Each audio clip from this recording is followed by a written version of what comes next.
welcome back. It's the Marketer of the Day podcast with special guest Doug Kirkpatrick from d'Artagnanadvisors.com.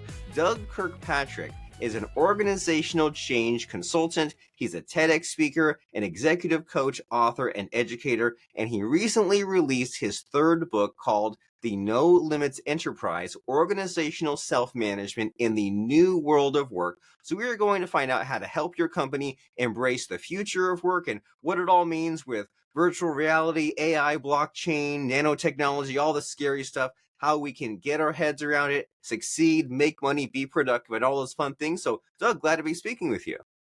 Thanks, Robert. Pleasure to be here.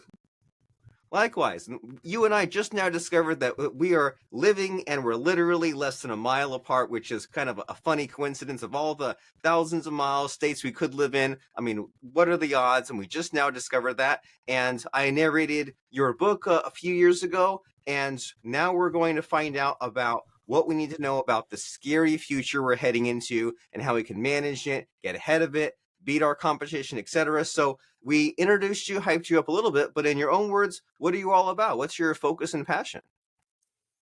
So my focus and passion is to create organizations, particularly business organizations, that are as creative and adaptable as the people who work inside them. Being creative is one of the deepest human longings, human needs. It's the psychological equivalent of seeking food and water and oxygen. People need the ability to be creative. And we've evolved into a kind of a class discussion in this country about creatives and the creative economy versus the worker bees, the blue-collar workers. And so we've got this sort of dichotomy of thinking that's not really accurate in terms of the human condition. Everyone has a deep-seated need to be creative. And yet, the problem with organizations, most organizations and most businesses, is that they do not allow people an outlet for creativity.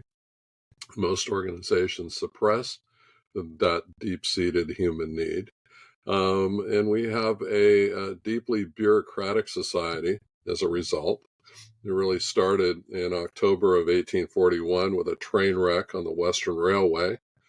Two trains collided head-on, killing some people. And so the Western Railway hired George Whistler, a civil engineer, to study the wreck and make recommendations. So George looked abroad at the Prussian military and decided that what we need is command and control organizations, vertically organized with organizational silos and departments, chains of command, lines of authority, and essentially created the organizations that we see today, which are run from the top down. And so I discovered in the 1990s that there were better ways of working. I joined an organization here in Northern California called Morningstar, and our founder, Chris Rufer, proposed that we organize around simple governing principles. And so the principles were, first, that people shouldn't use force against other people, foundational to law. And secondly, that people should keep the commitments they make to each other, also foundational to law. And so our little core team of 24 people discussed and debated these principles for a few hours and concluded that they made perfect sense. They were self-evident. We adopted them as the entire governance of the enterprise. And so we went on to create the Morningstar Company, which is now recognized as the world's largest tomato processor, organized around principles of self-management. Management per se, despite George Whistler's recommendations in the 1840s, management is not rocket science per se. It's planning, organizing, controlling, selecting, and coordinating, which we all do all the time in our own personal lives. So no one tells us who to date, who to marry, what to do for a living, whether to start a podcast or go to college or have children or buy a house or anything else. Somehow we figure these things out on our own life-changing decisions without a boss. And so the question becomes, why do people need a boss when they enter the workplace if they know what to do and how to do it? And so Morningstar definitively answered that question. And the answer is they don't. They don't need human bosses. They do need a common purpose. They need a mission. They need a unified vision of success, but they don't need people telling them what to do. And so Morningstar evolved this system of self-management. We built the first factory in 1990, very successful, built a second factory, then a third factory, expanded operations up and down the supply chain toward customers across North America, toward the supply in terms of farming, harvesting, transplanting, and trucking, became the largest tomato processor in the world. Everyone in North America, I believe, at this point has eaten Morningstar products. It's a component of everything you can think of in the grocery store, from ketchup to salsa, pizza sauce, barbecue sauce, spaghetti sauce, and a million other products. $1 billion company, thousands of employees called colleagues, and Morningstar has never had a human boss or command authority or people telling others what to do. And so what this does is it opens up creativity. It allows people to exercise their agency and autonomy and become great at what they do. And what they do is create great food products for the world market. So management today is broken. George Whistler kind of made sense at a time when information moved by Morse code. It doesn't make so much sense today when information moves at the speed of light.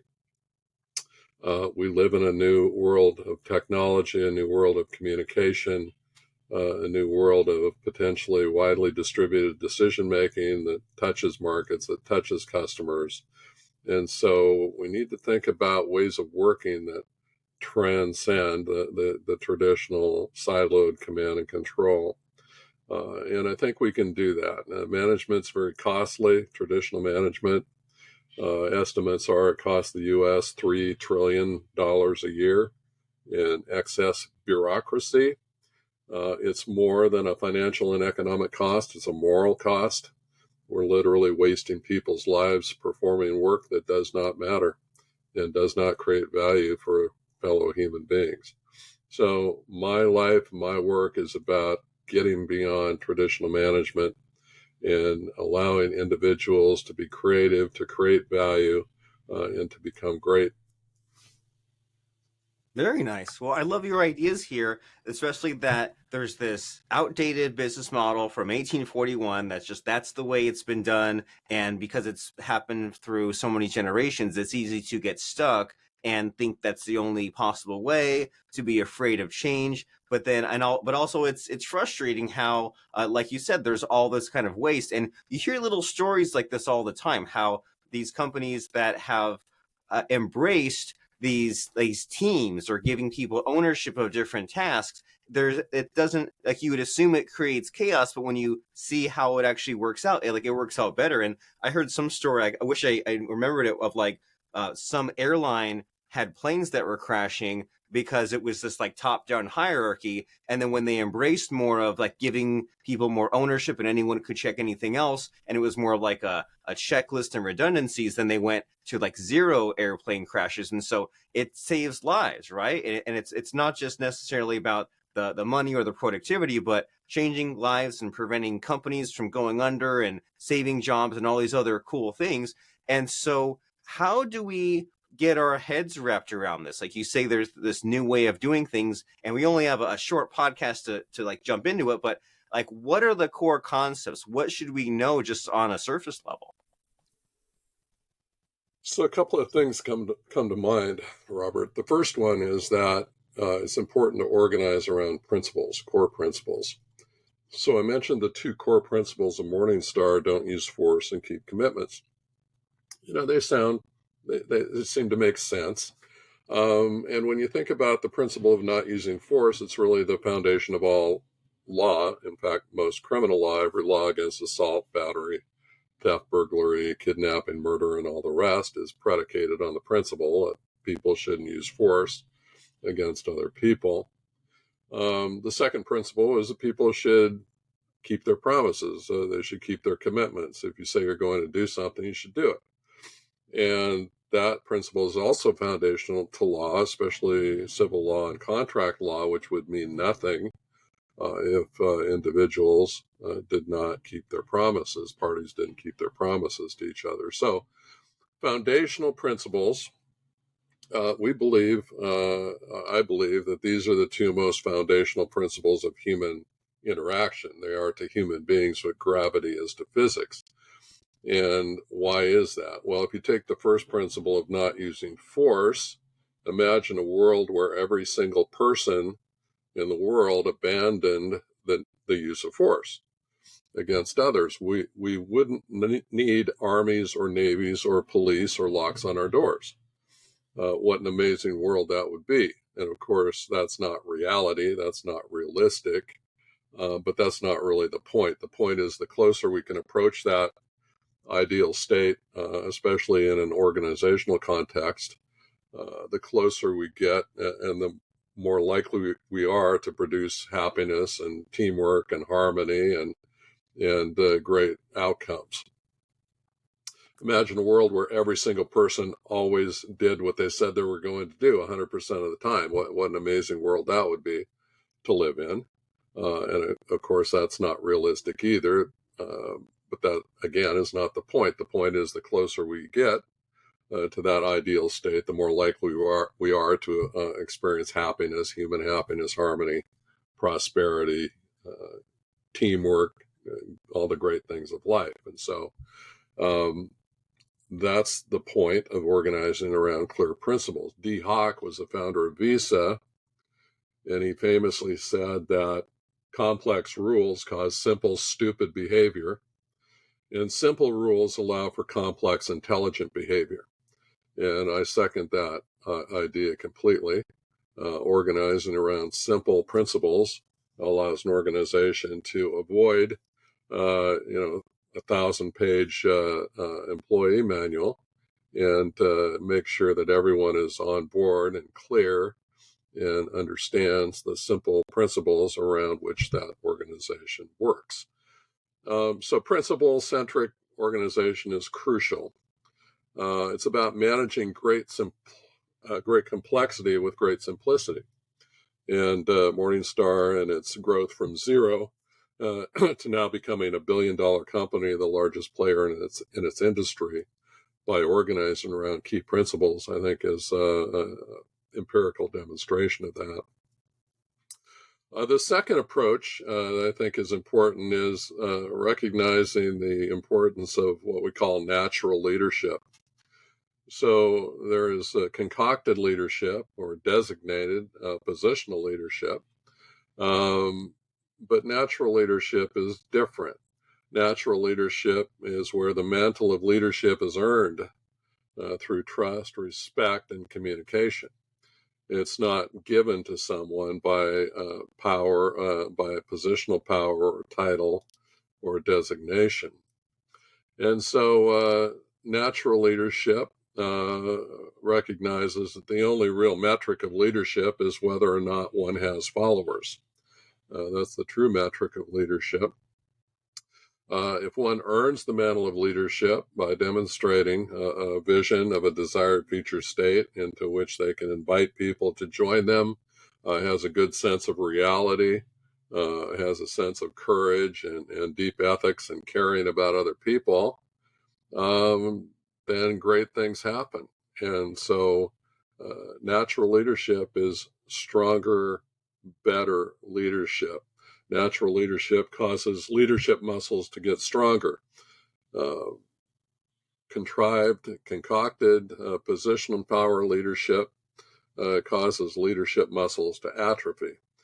Because if I can just tell people what to do with the expectation that my commands will be obeyed, that's not really leadership. That's just telling people what to do. So we believe strongly in natural leadership. At Morningstar, anyone can become a leader to the degree they're interested and wish to engage. So natural leadership springs up from any point at any time, and it's quite a beautiful thing to see. The third thing I think that's really crucial in this idea of organizational self-management is the impeccability of commitment keeping. And of course, commitments are one of the two core principles, but it's really important when you don't have designated bosses or managers, no vice presidents, no command authority. It's really important that people make and keep commitments impeccably. And frankly, there's no such thing as accountability without an underlying commitment. Commitments can be long-term, recurring, continuous commitments, the kind of commitments you make when you join an organization and embrace a role, or they could be very short-term, ad hoc, and spur of the moment, the kind of commitment you might make in a hallway, passing another colleague and agreeing to supply some information that person needs. So commitment making and commitment keeping is quite serious.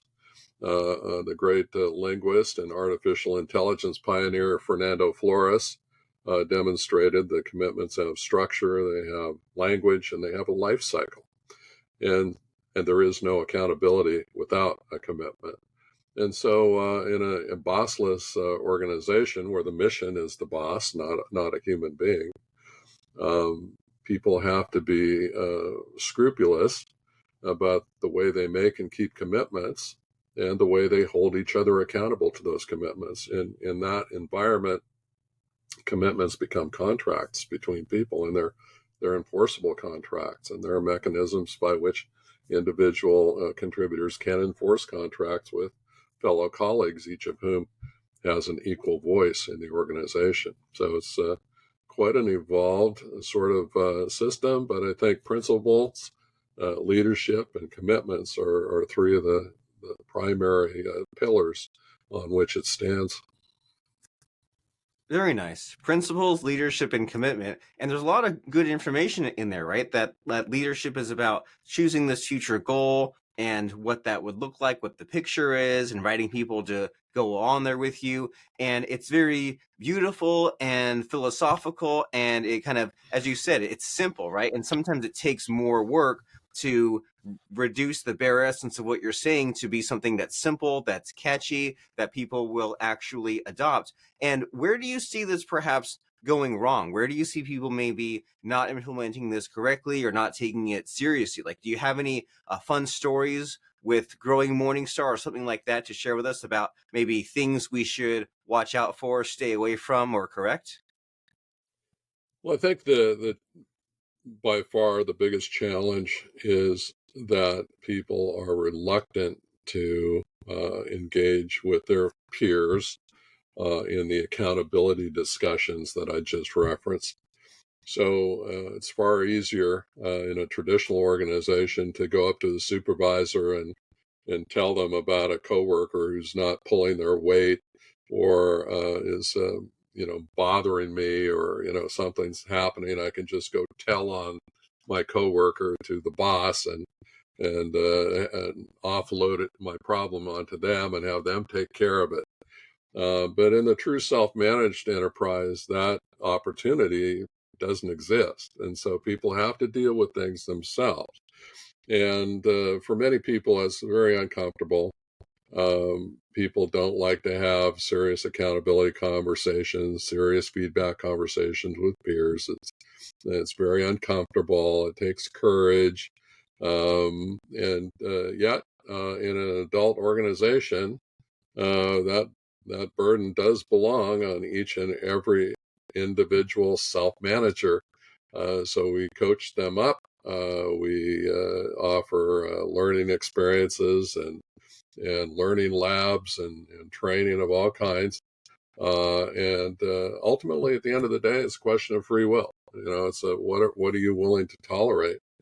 And if you're willing to tolerate someone breaking their commitments to you, not delivering the results they promised, or engaging in acts of dishonesty, and you choose not to say anything about it, then you've chosen to tolerate it. and that is not good. And yet that's kind of the price that one pays for creating an org where people have all the agency and autonomy they need to get their job done.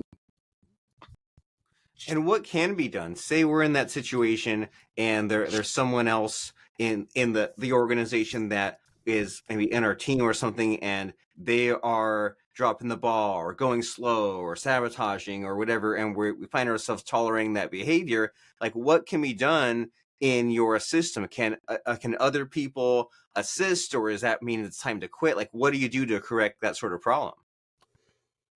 Right. So there's this concept called rings of responsibility, and simply means that people are responsible for everything that enters their scope of awareness, whether it directly pertains to their particular role or not. If I'm walking out to the parking lot after a shift and I happen to notice a fire break out in an outdoor warehouse, I may not be part of the safety team, but if I see it, I own it. And so I have to grab the fire extinguisher myself, or I have to report it to someone. It's not okay to ignore things that come into one's scope of awareness. So if I'm a colleague and I see a fellow colleague engaged in acts of dishonesty or lack of integrity, um, or just not performing or not delivering on commitments, if I see that, even if I'm not directly affected, maybe it's not even part of my work area, but I see it, then I can deal with it. And the way to deal with it is we have a process at Morningstar called gaining agreement.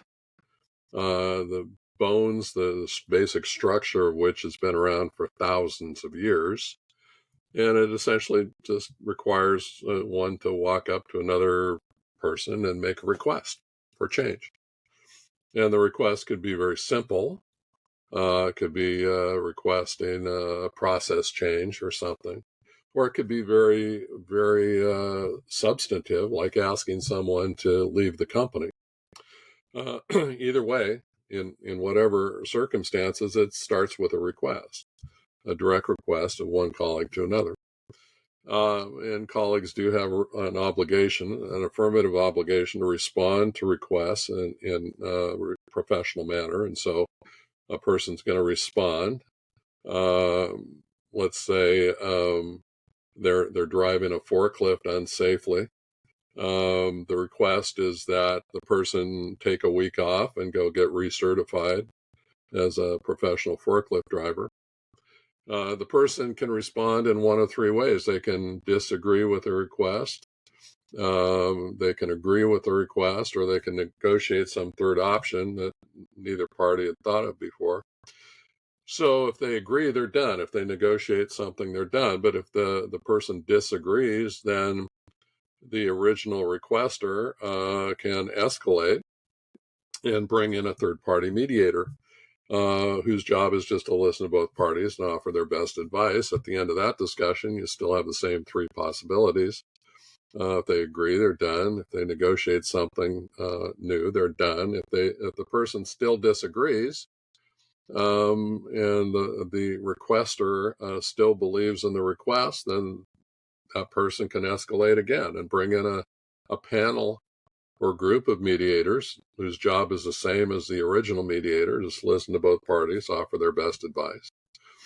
At the end of that discussion, you still have the same three possibilities. So they agree, they're done. Negotiate something, they're done. But if the person still disagrees with the request, then the parties have already agreed by virtue of subscribing to the colleague principles in the first place that they'll document their difference in writing and submit it to the president of the company for a final determination. And that's where it ends, because it has to end somewhere. And so that mechanism is available to every single colleague at Morningstar, and it has the ability, the mechanism has the ability to resolve any conceivable difference between any colleagues. And so it's been in place for at Morningstar since its inception in 1990, and in various societies around the world for thousands of years. So it's nothing new, but it's how do you resolve things when you can't go to a boss and tell them to fix it for you and put the monkey on the boss's back. This requires adulthood. Some consultants talk about organizational adulting, and that's what this is in its highest form. Very cool. And so there is a problem-solving mechanism, and there is a way to fix if the system is sometimes broken or not performing at its best. So this is great that you would just have this, and it's new in a way, but I mean, as you said, it's since 1990, so it's new and it's not new, right? And it's this revolutionary system, and you can't deny about Morningstar and how much it's grown and how just it's everywhere, and it's really worked in a lot of ways. And so what has you excited about the future with everything like AI and blockchain and everything like that? Like, what has you just super jazzed about the next 10, 15 years? Well, I like to reference what Professor Rita McGrath calls the permissionless organization. Uh, Technology enablers are allowing us to communicate in ways that we didn't even conceive of until very recently.